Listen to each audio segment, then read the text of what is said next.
here's what's hot, brought to you by JMMB Group, your best interest at heart. Mayberry Investments is urging customers to monitor their accounts closely following a data breach. The company confirmed the breach, noting that personal data for some clients, including names, contact information, and other personal identifying details, have been placed on the dark web. However, the company stressed that clients' accounts were unaffected by the hacks. Mayberry said customers should err on the side of caution and change all passwords and monitor all their accounts, and contact their financial institution if they observe any suspicious or unusual activity. Travelers from 13 countries are now able to visit Canada without a visitor's visa.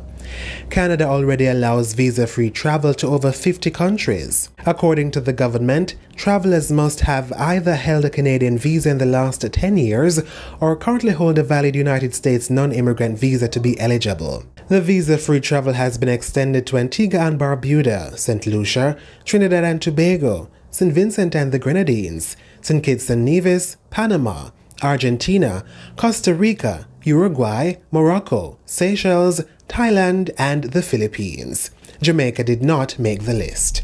Micro, small, and medium-sized businesses will now be able to access up to $800,000 in grant funding through the Development Bank of Jamaica's GEMINI initiative. The growth and expansion of MSMEs through Innovation Initiative will see the DBJ working with the Jamaica Business Development Corporation to provide capacity development to businesses at various stages of the growth spectrum.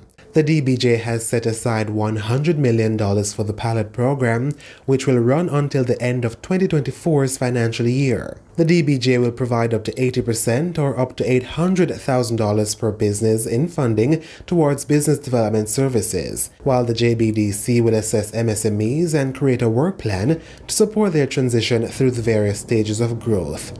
Visit dbankjm.com for more information. CEO of microfinancing company Dolla Financial, Kadeen Mairs, says the company is hitting the pause button on a second branch in Guyana. Mairs said that the company has decided to focus on developing its current Georgetown location before expanding into other areas of the country. The second Guyana location was part of Dolla's regional expansion drive, being funded from its last bond raise. Dolla has been on an aggressive expansion and growth drive, partnering with several companies such as Fosrich to provide financing options to customers. Hundreds of Jamaicans camped out overnight to be one of the first 100 people to get a Krispy Kreme donut. The American donut franchise officially opened in Jamaica over the weekend. Restaurant associates will be franchise owners for the brand in Jamaica. The grand opening drew in a massive crowd as customers competed to win a year's supply of donuts. Adam Bogle was the first person in line when the store opened and won a weekly supply of original glazed donuts for a year. The next 11 customers got a 6-month supply, and the 13th to 100th customers won a 3-month supply. The International Air Transport Association says global airlines should make nearly $10 billion in profit this year as business bounces back from the pandemic.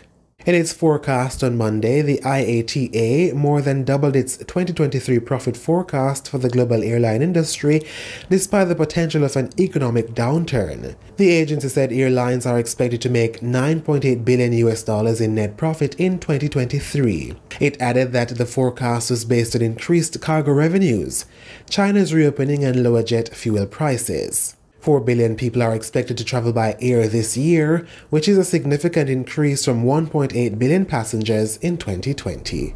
What's Hot was brought to you by JMMB Group, your best interest at heart.